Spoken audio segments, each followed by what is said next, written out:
Hello and welcome to the Connected Yoga Teacher Podcast. I'm your host, Shannon Crow. My pronouns are she, her, hers, and this podcast is being recorded on the land of the Anishinaabe, Odawa, and Mississauga people. It's really important to me that I continue to learn about this land, the First Nations people who cared for it for so long, and the history and culture of my settler and immigrant ancestors who came here to Turtle Island.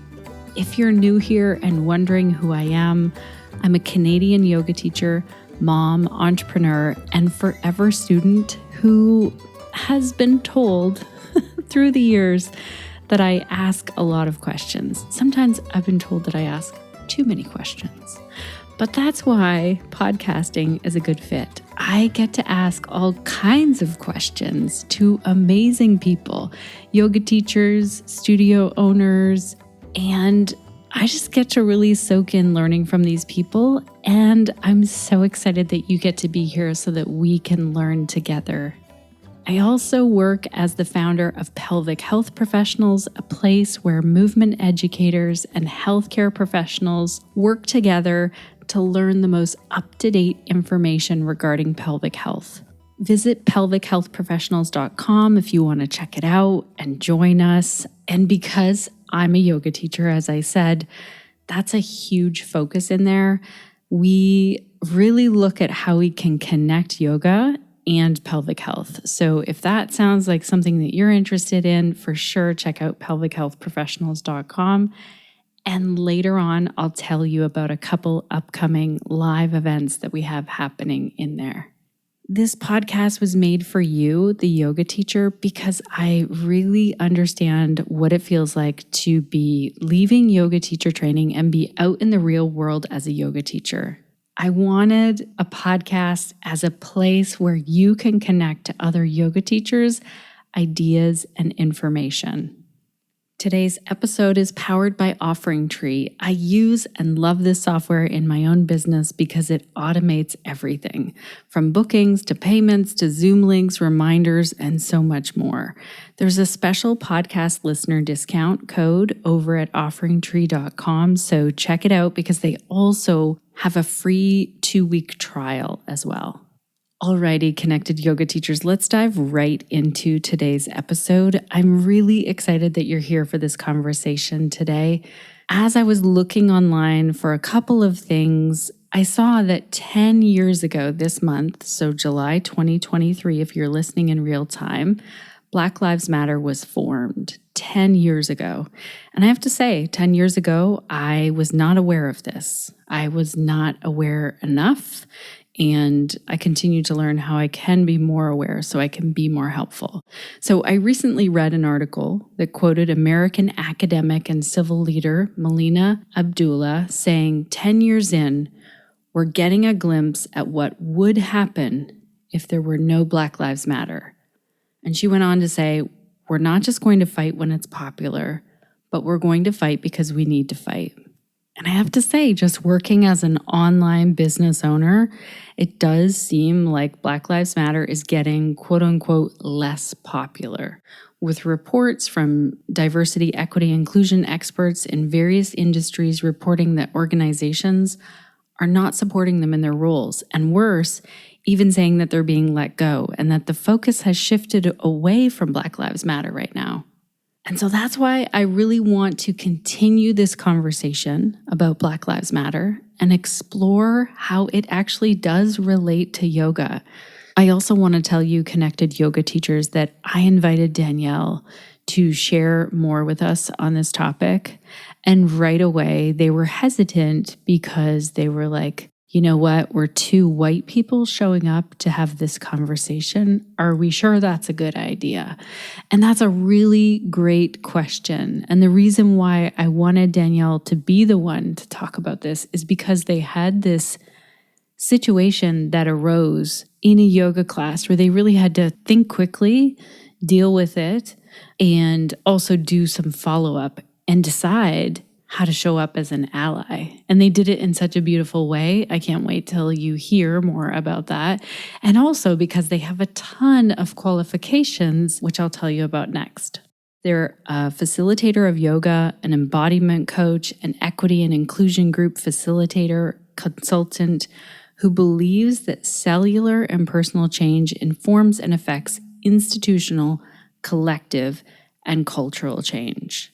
Danielle has over 5,000 hours of training in yoga, somatics, trauma-informed care, anti-racism, equity and inclusion, as well as 20 years of experience in teaching and group facilitation, and 10 years as a mental health clinician and social worker.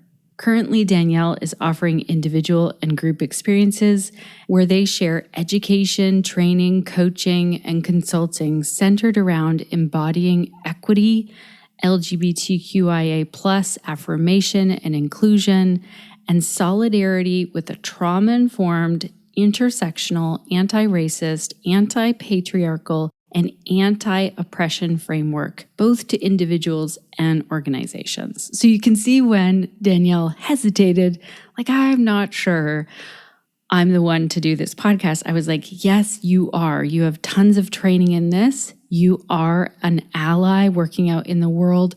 And you were in this situation in a yoga class where you really had to show up as an ally. So right around the time when I reached out to Danielle and said, will you be on the podcast? They had posted about how they were going to a yoga class as the teacher, and a student came up and asked them to remove their Black Lives Matter shirt. So in our conversation today, Danielle is going to share more about how they handled that situation with the student and how the studio reacted, as well as their thoughts on why yoga is political and how Black Lives Matter is yoga. We dig into a discussion around privilege, creating safe spaces in yoga, how to be an ally, and how ahimsa, nonviolence, ties into all of this. And if you're still listening and you're like, oh gosh, can I take this on today? I'm so grateful that you're still here. We're still having this conversation because it is still an issue in the places where we live.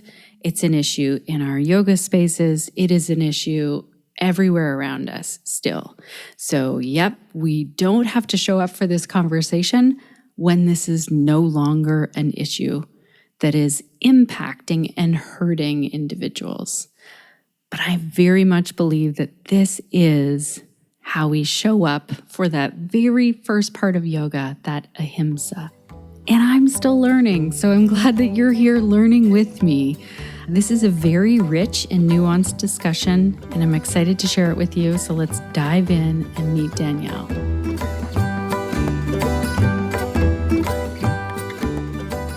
Welcome to the Connected Yoga Teacher Podcast, Danielle. I'm so glad that you're here today to talk with us. Thank you so much. I'm actually really excited that you reached out to connect. So the reason I reached out, we'll get into that and the reason why we're going to have this discussion today about why Black Lives Matter is yoga. But before we do that, can you tell our listeners what's the work that you do and who do you do it for? I always find that to be a fascinating question. What do I do in the world? Because I feel like I do a lot of different things. So I would say, first, I'm a facilitator of yoga. So I have been practicing for probably 26 years. And I now, create space for sharing these practices with other folks and students. And then I also am a facilitator and a consultant. So I do anti-oppression and racial equity, gender justice work. I work with individuals. I work with corporations. I work with really anyone who is interested in doing anti-oppression, racial equity, and gender justice work. And that in that I'm trying to figure out how I want to language this. So I'm really interested in doing that work from a somatic perspective. So I believe that somatic practices are critical to social justice. And I think that the impact of individual and collective trauma that we've inherited, and by we, like I'll just speak as myself as a person in a white body, that I've inherited, like I can't speak for anybody else's experiences, like impact the way I am living in the world and the way that I'm moving in the world. And I think that body liberation is essential to healing, and it's essential to social justice. It's essential to all liberatory practices. So when I'm doing this type of work, I'm doing it from that perspective and working with the body as a site of liberation and working with the nervous system, right, to create transformation. I don't know if that answers your question. It sure does. It's also fascinating to me because I just like my appointment this morning was a yoga informed psychotherapy appointment. My therapist is very much about somatic work. And like, I just spent the morning like noticing my gestures that my body, does when I'm talking about things. And I think that you're right. I think that it's a whole other way to look at how we can either, notice things and also heal things. So that's very cool. Uh, you and I got talking because a yoga student in your class asked you to remove your shirt. Do you want to tell us about that story? Yeah. So this happened several months ago now. I was getting ready to teach. It was probably like 10 or 15 minutes before class started. And I was wearing at the time a Black Lives Matter shirt. And a, a woman approached me and asked me if I would remove my shirt because it was making her uncomfortable. And it took me a moment to just like think about what was happening. I was like, what am I wearing? And I was like, oh, I'm wearing a Black Lives Matter shirt. And so, I brought her out into the hallway just to connect a little bit more. And she was expressing that, like, no matter what side you're on, like, this isn't the place to be wearing that shirt in a, you know, in a yoga class, or when I'm getting ready to teach yoga class. And that's really, I mean, like that was the initial part of the exchange with her. I did not take off my shirt, obviously. But she was clear that it was making her uncomfortable, and that she didn't think that I should be wearing it. And that there's really no place in yoga for, like, quote, politics. I hear this a lot from yoga students, yoga teachers in Facebook groups. I have to say, like, I also feel it within myself, to a certain level. Like, I get that I might want to go to yoga and just bliss out, or like forget the issues that are going on in my life. Or so I just want to say, I don't think this person's alone in feeling that. So then how? So you didn't take your shirt off. You went ahead, taught the class. Was it feeling like, was it on your mind? Were you thrown off? I, uh, I continued to have an exchange with her before the class started. And I was clear that, that it's not my shirt that was making her uncomfortable. Right. And it was her beliefs that were causing this discomfort. And I also, tried to the extent that I had the capacity to in that moment, provide some more information and education to her. I'm like, this is like Black Lives Matter is actually a yoga practice. And I'm not sure what your experience with yoga has been or what you've learned, right? But there is a whole other aspect to yoga aside from the asana practice, the postures, that includes the yamas, the niyamas, pranayama, like all of the limbs of yoga. And this is just one small aspect of the practice. But this saying, this shirt, my choice to wear it, like all of these are in fact a yoga practice.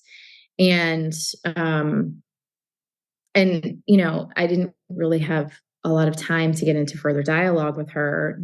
She was insistent that she had the right to be there, which everybody who's coming to class has the right to be there. And also,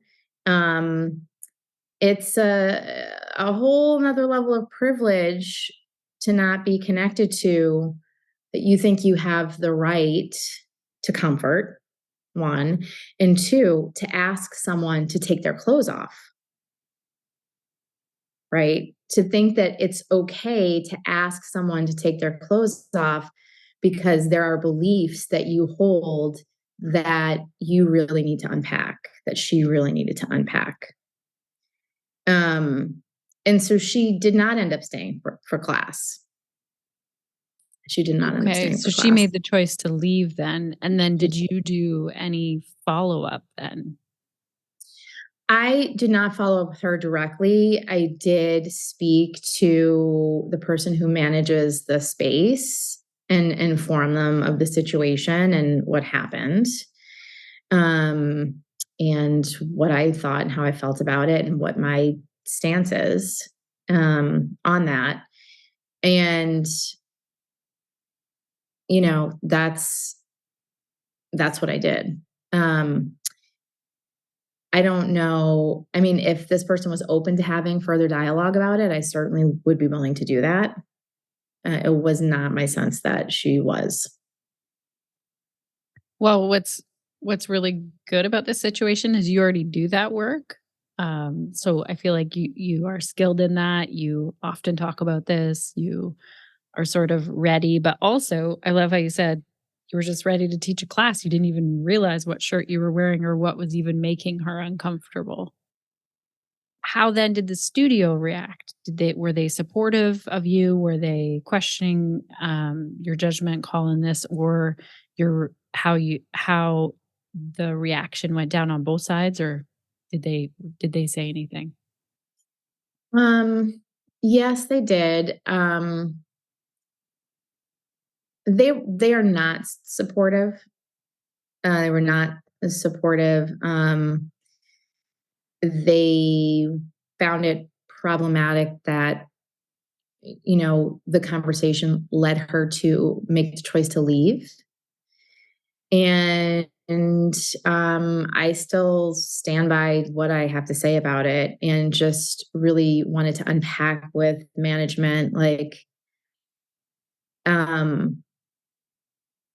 why that is the issue versus like not addressing someone who's coming to take class that is obviously got some biases and is asking someone who works there to remove their clothes to make them comfortable. I'm like, the bigger issue is white supremacy. Like, the bigger issue is exercising your white supremacy and your racism. And understanding that, like, which caused me to be like, okay, well, do you not understand yoga? Right? As a studio, right? Do you not understand that this is yoga? This is like me living yogic values in the world. And so that's another problem. So there's that. Yeah. I mean, that's really tricky. I mean, also, let's just back up away from like when you're saying this is the real issue. Let's back up and think, okay, well, what is the studio policy? Like, let's say you were wearing like a Donald Duck shirt or something, and I, true story here, as a child had nightmares of Donald Duck. That's my issue. And if I went up to you and was like, "Can you please take your shirt off because it's making me uncomfortable?" I mean, what would the studio's policy be then? Like every teacher takes a spare shirt unless someone's uncomfortable, or there's no writing on your shirts or no images that I mean, it that adds a whole other discussion Yeah. level. Can you, so I just want to throw that out there, but then can you also talk to us about why this is yoga? Just in case there is a yoga teacher listening or a studio listening or a yoga student listening and they're like, wait a second, I don't see how this is yoga. Yeah. I mean, this is like a deeper, more nuanced conversation for sure. But when we're talking about yoga, I think a lot of things. One, I think, um, so. I just want to first acknowledge, like, I'm a white body person, right? And so I am teaching. I'm first and foremost a student of these spiritual teachings of yoga. Like, I have no ties to the ancestry and the lineage of yoga, right? And so I feel a responsibility to to stay in studentship with ancestors and descendants of ancestors of this practice as a practice of accountability, with my most salient identity being white, right? Like, I just acknowledge that I'm always going to be a learner in this space, first and foremost. And so I'm learning with people who I respect and can be in dialogue with, and like that I can like check myself with and check my privilege with. And so there's that. Which I sometimes feel conflicted about. Like, I'm like, do I have a right to be teaching this? And if I am, right, I need to be teaching it with respect to the culture, the land, and the people that these teachings come from, because it's a privilege for me to teach. So there's that. And also, I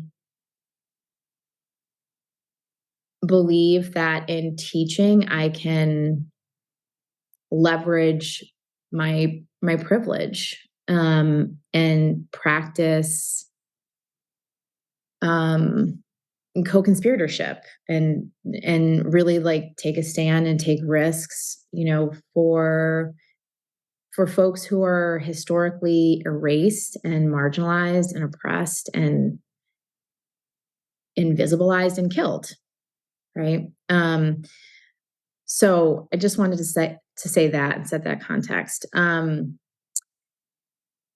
terms of like why this is yoga practice, like, there's a lot of whitewashing that's happened in yoga, and a lot of gatekeeping around the teachings, and a lot of appropriation that is happening, and I'm sure will continue to happen, but like picking what you want and leaving what you don't. And that's very privileged too. And so if I'm looking at the whole system of yoga and the history of yoga and the philosophy of yoga, it, going back to the eight-limbed path, right? And the first limb, like being the yamas, right? The ethical principles of the practice, the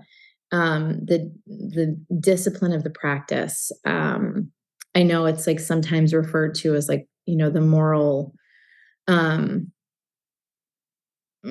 constraints, the vows.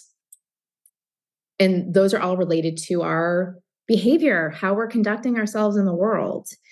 And the first yama is ahimsa, right? Which gets translated as nonviolence, and is really like not harming yourself, not harming others, and also, right, like interrupting harm when it's happening. It's not just like, okay, I'm not going to harm myself. I'm not going to harm other people. It's also like, okay, when harm is happening, if I'm practicing non-harming, what does that mean for me? Like, what do I do? And how am I going to live that? Right. And this is the first yama for a reason, right? Because it's like, everything that comes after this, right, is rooted in this. And so if we're looking at Black Lives Matter, like what is really being said, like historically, Black lives have not mattered, right? This nation is built on like settler colonialism and chattel slavery. And there are, bodies that matter and there are bodies that don't. And dominant culture gets to decide. And by dominant culture, I mean white supremacy culture gets to decide whose bodies matter, right? So Black Lives Matter is a is deeply rooted in this principle of non-harming and like and tied to other principles like Swaraj, self-sovereignty. It's tied to like individual and collective liberation, sovereignty over your body, like over your body. Um and I think it it makes people who are aware of their privilege deeply uncomfortable. It makes people who are not aware of their privilege deeply uncomfortable. But the bottom line is like, if any of us are harmed, we're all harmed. We're all impacted. Like this is not a passive. Ahimsa is not a passive practice. It's an active practice, and it really, like for me, is a commitment to interrupt harm when I see it, to speak out against injustice, to speak out against oppression, and to use my privilege in a way, right, that lends itself to liberation, not just for me, but for everybody. I really love how you just said, like, it's not a passive thing. This is an active thing. This is something that we're doing and it's a practice. And it very much is yoga. I fully agree. We have some other podcast episodes talking about like how do politics and yoga go together? What about social justice? We have some episodes that we did around the murder of George Floyd and talking about how this is a really important conversation. One thing I've been hearing a little bubbling lately, because I have to say I'm really privileged to be in conversation with a lot of people who feel the same way. Like I gravitate towards people who really care about other human beings. So I'm in those conversations a lot. But one bubbling that I hear in the yoga world, especially, is like, oh, yeah, yeah, we've got that. We're doing that. Does it always have to be in my face? Do I always have to like be reminded? Are we still having this conversation? I'd love to hear what you think about that because I have a visceral reaction to that where I want to say, like, yeah, we're still having this freaking conversation. Like, I'm almost mad about it because we still see the harm happening. We still see, like, ahimsa is not there for all bodies. What's your reaction when you hear this? I think that's a when folks say that, I think that's a very privileged thing to say, right? And the truth is like multiple truths exist at the same time, right? And we're not all having the same experience depending on our social location, depending on our proximity to power, depending on our identities, right? Like I have some dominant identities and I have some marginalized identities, right? There are some places where I'm an agent and there's some places where I'm a target, right? And I'm in a white body, right? So I've inherited white supremacy. I benefit from white supremacy. And I assume, truthfully, that I'm always going to be causing harm because I'm in a white body, right? Because I need to constantly be aware of my privilege and the impact I'm having on people, right? How much space I'm taking up, right? Am I centering myself? Am I doing the work I need to be doing to create a different future, right? Where am I spending my money? Like who am I voting for? All of these things. What am I doing? And so there's that. And I think it's like, I think it's also really privileged to come into a class and just want to like leave it all behind. Like, who are these people who are leaving it all behind? White people? We can just like leave it all behind. I'm like, because a Black trans woman cannot just leave the fear of being murdered or targeted or hunted behind, right? Like, people who are marginalized, who have marginalized identities, can't just leave the oppression behind, right? It's just not possible. And like, there's also no such thing as a safe space. It doesn't exist, because everyone's relationship with safety is different. So to come into a class and think you can just like chill, like, is someone centering themselves in their experience and not considering that there are multiple truths that exist in the space and that there are reasons why other people cannot have that experience. And so then I say to myself, like, well, we're not really doing yoga, right? Like, until we develop a level of awareness that acknowledges how we got here and what the truth actually is, not what we want the truth to be, like what is actually happening, so we can like see how systems of oppression are replicated in these spaces, right? And do something about them, then we're not living into the values of yoga. And like it's a privilege to like be tired of the conversation, right? Like, oh, this is exhausting. Okay, you know, and right, Black folks can't stop being Black. Indigenous folks can't stop being Indigenous, right? Like you're not speaking about everybody. And so I feel like dominant culture is deciding, right? Like, what should be happening in these spaces and what shouldn't. And I think that's deeply problematic. I think it's problematic. And then there's the spiritual bypassing that happens. Like, like, we're all one and love and light. And honestly, like, I internally cringe when I hear this stuff, because I'm just like, yes, we are. Like, if we're looking at the teachings of yoga, like, I am that. Like, I am you, you are me. Like, we are one in theory, right? There's no separation.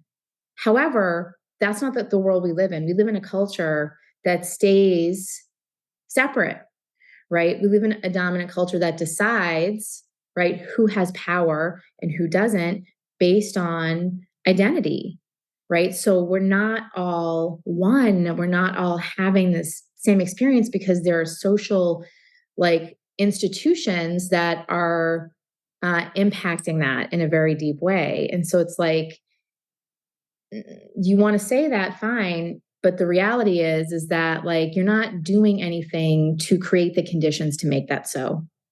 It's one thing to talk about it. It's another thing, like, okay, like, how are we going to create the change needed to support that, right? And so I feel like I answered your question and then went off on it.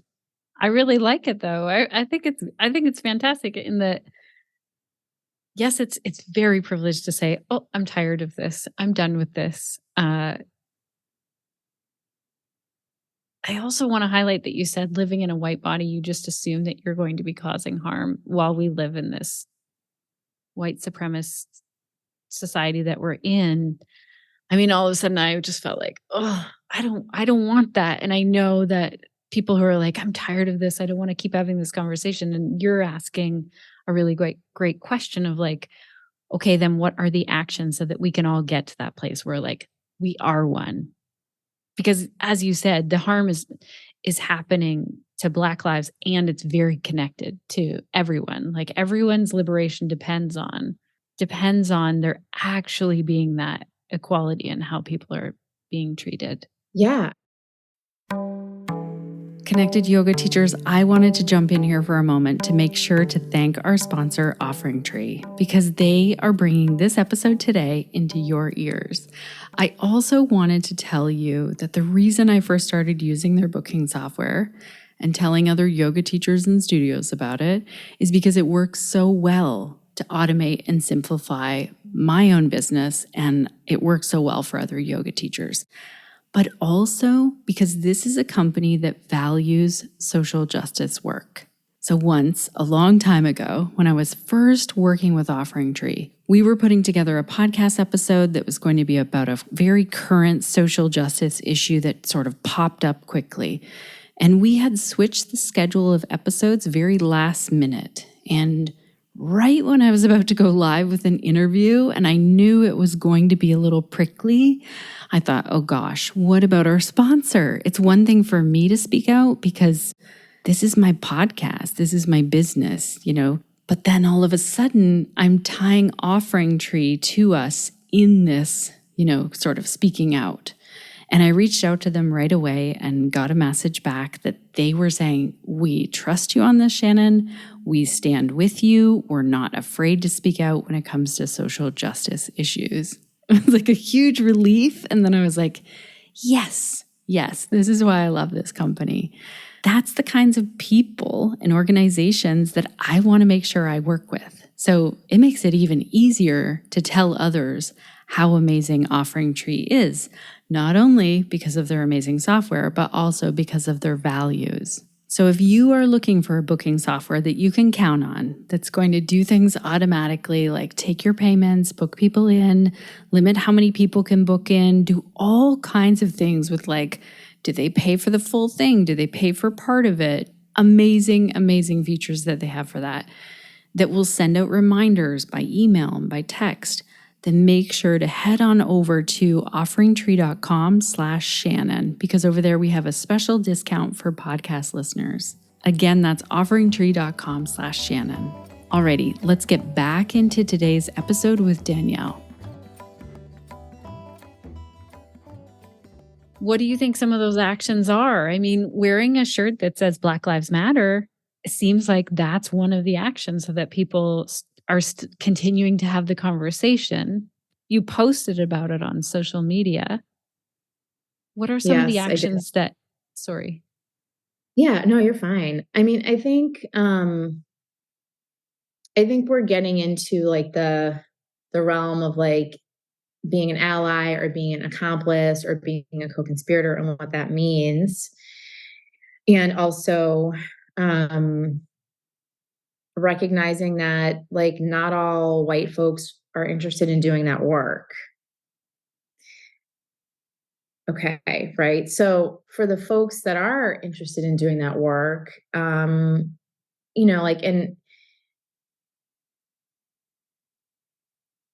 I think it really is about continuing to unlearn what we've been indoctrinated into, right? Continuing to investigate how does whiteness show up in this space? How am I exercising my whiteness in this space? It really is a practice of self-awareness, which is also part of a yoga practice. Self-study, how do I take up space? Am I centering myself? Am I prioritizing my comfort? Am I aware of who else is in the space? Am I aware of my power? Right? Am I aware of how that's contributing to the dynamics of the space?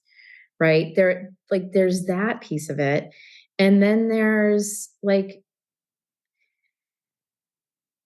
allyship, which is, an ongoing, truthfully, lifelong practice of unlearning and unpacking and evaluating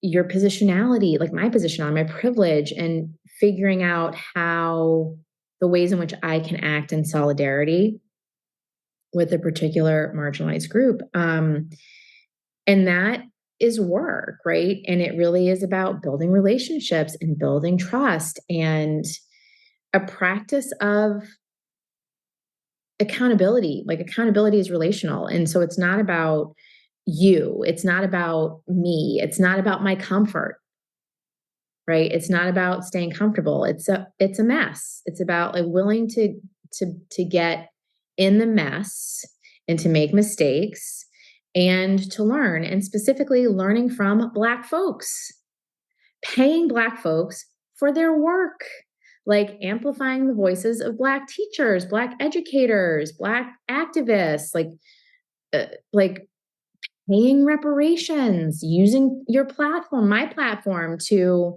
like uplift the folks who are living this experience and are suffering, right, firsthand from white supremacy. And even further, like, you know, like I love like Dr.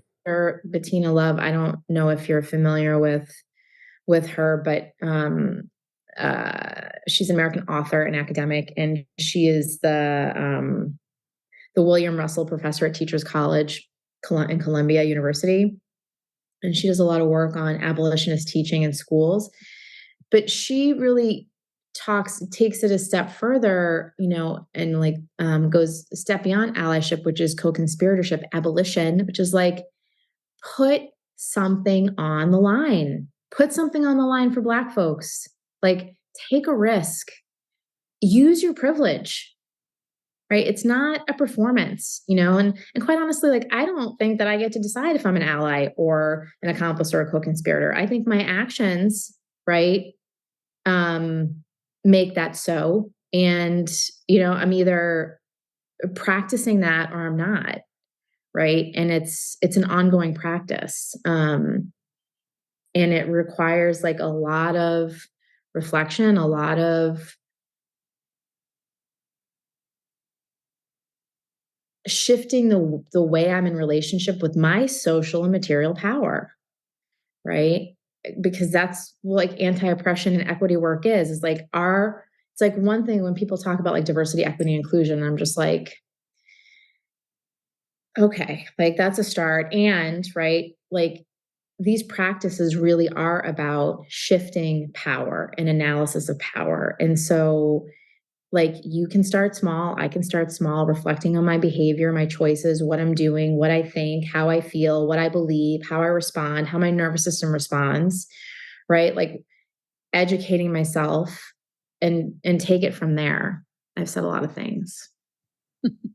I can sense your passion about it. I'm glad you said a lot of things. It's making me think that we can really, like, another thing that feels like yoga is noticing within ourselves and really taking note and being okay with it. So even if we have that feeling of like, oh, are we still covering this? Are we still talking about this? Is this still a thing?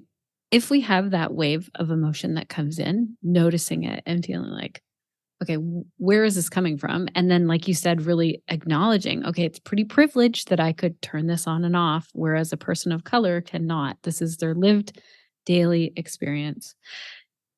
So you provided one resource. We'll link to that in the show notes. Is there anyone else right now that you are like reading their books or listening to their podcast or learning from them in some way? Yes, there are many people, and I would like to uplift all of them. So I love Michelle Cassandra Johnson. I've done trainings with her. She has 3 books now out and soon to be a 4th, which is amazing. And she's fierce and graceful and connected. And I would encourage anyone who is able to study with her in some capacity to do so. Resma Menakem, who has several books out, or 2 books out and maybe another one coming out, does a lot of work on somatic abolitionism, and specifically like, you know, for white-bodied folks, like, you know, how to create a culture around talking about race and how to build the capacity of like the nervous system to hold tension about race, and being very clear about like that's work white folks need to do. He's phenomenal. Susanna Barkataki is an amazing teacher and really teaches the roots of yoga, teaches yoga from a social justice lens, from like an analysis of power. And she also has a book out, Anjali Rao. I love her. She's amazing. She is on social media. She's involved on the board of Accessible Yoga. I think she also now has a podcast that she's on. Tina Strawn, she's on social media. I think her book has been released. Are We Free Yet? And she's, I have experienced her in a couple of different trainings, and like leading like the Black like exit out of the States, and like reimagining the world that she wants to live in. There's so many. Lama Rod Owens, who's got a lot of powerful teachings on everything, like anger specifically. And Octavia Rahim, who I really love, also has a couple of books out. One of my favorites, Pause, Rest, Be, Black woman teacher, talking a lot about the yoga practice and specifically rest and, dealing with your nervous system. I mean, those are some. And then like, other like white folks who are in the work of social justice, and strong, in their work in their communities, like Tristan Katz, like social justice, facilitation, queering marketing, Jacoby Ballard. Who doesn't love Jacoby? I don't know, but and these are just people that I respect and learn from, and have clear, strong voices and a lot of wisdom to share and to learn from. I appreciate this list. Thank you so much. We'll link to it in the show notes. And some of these people have been guests on the podcast. And as you were naming others, I was like, oh, they're on my wish list, or, oh, I'm going to look that up. So I think that's one thing. Like if I could say one key takeaway that I started doing is I started following different educators who are in the space of social justice in many different areas. So, some people might be talking about racism. Some people might be talking about transphobia. These are all really important things to me. And I noticed that when I curate my Instagram feed to be less about the biomechanics of how the body moves, which I do like to know, like cool sciencey things about how the body moves, but like less about, do this yoga pose in this specific way. I look at my Instagram feed as like, can I learn here? Can I show up and learn here? Can I hear different voices, that maybe different perspectives that I didn't consider? Can I feel uncomfortable here? And then examine why that is. And I think you're right. I think this is a continuous, like unlearning is a great thing that you said. So I hope our listeners do that. If they want to learn more from you, how can they do that? You can do that on Instagram right now. I'm working on a website. I'm not sure when that will be finished, but it's in process. But on Instagram at Danielle Tridenti, also Facebook. And I have a Linktree up there. So like if I have things going on or people want to contact me, they can do it. They can do it there.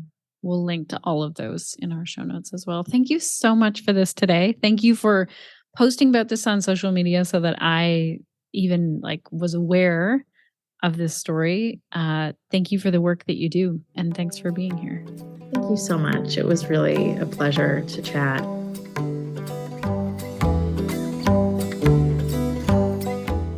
Thank you so much, Danielle, for saying yes to sharing this story with us. It really is impactful to hear this in real time, where you were wearing a shirt that very much speaks to your knowing that Black Lives Matter is yoga, you being challenged right in that yoga class, right when you're about to go and teach. And I feel like you dealt with it so well in such a beautiful way. I feel like you really took the time to, talk to that person outside of the class. I love how you also talk to the studio.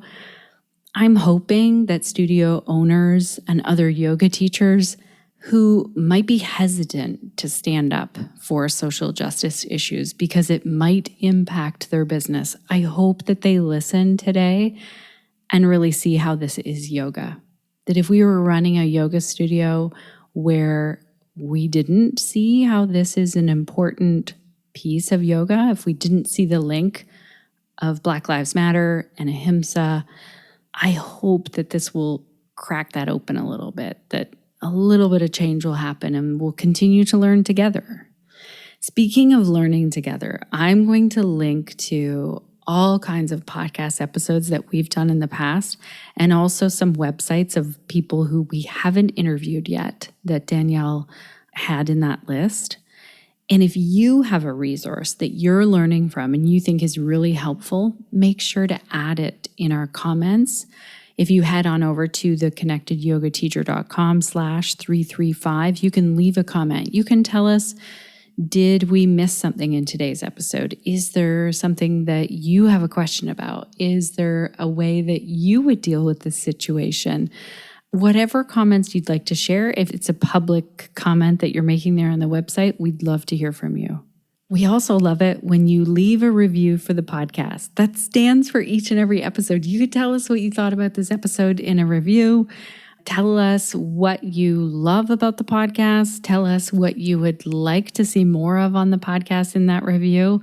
You can leave that review from our show notes page. So this week's episode is theconnectedyogateacher.com/335. Look for the button up near the top that will lead you to leaving a review, or you can do that in your podcast app as well. If you want to connect in real time, yes, online. I don't have any in-person real-time things, although I am thinking one of these days we need to get together in person. I actually sent someone a message today thinking about how could we have a connected yoga teacher event in person? So it is in the back of my mind. But in the meantime, we have some really cool things happening inside of Pelvic Health Professionals. So August the 15th, we're doing a call with Shobana Mani about sound and pelvic health. So we already did one call in there about the connection between the glottis and the throat area and the connection that has with the pelvic floor. And so I'm really excited that we're going to do a whole call on sound and how that impacts pelvic health.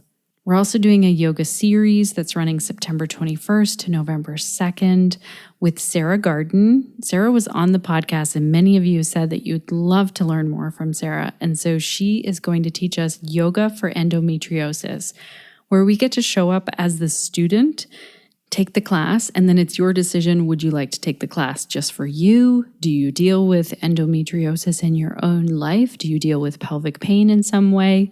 This would really benefit you in that way. And or would you like to share that out into the community in your own yoga classes, in your own community? So this is why it's really fun to show up for this 6-week session so that you can really take it in as the student, learn, feel it in your own body, and then possibly you might decide to take it out and teach it. Visit pelvichealthprofessionals.com to check all of that out. Also on our website, you can check out our team if you'd like to. Suzanne is our audio engineer. Crunch is a traveling writer. And I happen to know that Crunch is thinking of taking some other people traveling. So if you're thinking about traveling, reach out to Crunch. Sinead is our community support manager, who is also the mom of 3 busy young boys, and it's the middle of summer. So send some love to Sinead, who's wrangling those little ones and keeping them busy. If you are in the same boat and you have young kids all around you this summer, gosh, I just need to say thank you for being here, for even making the time to listen to the podcast. if you do not have little ones running around you, if you're like me and your little ones have grown up, or maybe you don't even have little ones, you have fur babies or friends, or if you're sitting in a nice, quiet house, wherever you are in life, I'm really, really grateful that you're here hanging out all the way to the end of today's episode, that you spent this time listening to a story that happened to a fellow yoga teacher who is not afraid to stand and really fight for social justice. So I want to thank you from the bottom of my heart for being here today. I am so, so grateful for you. I also want to leave you with a question. What will you be doing this week to stay connected to yourself, your yoga practice, and to your community so that you can share the yoga that lights you up?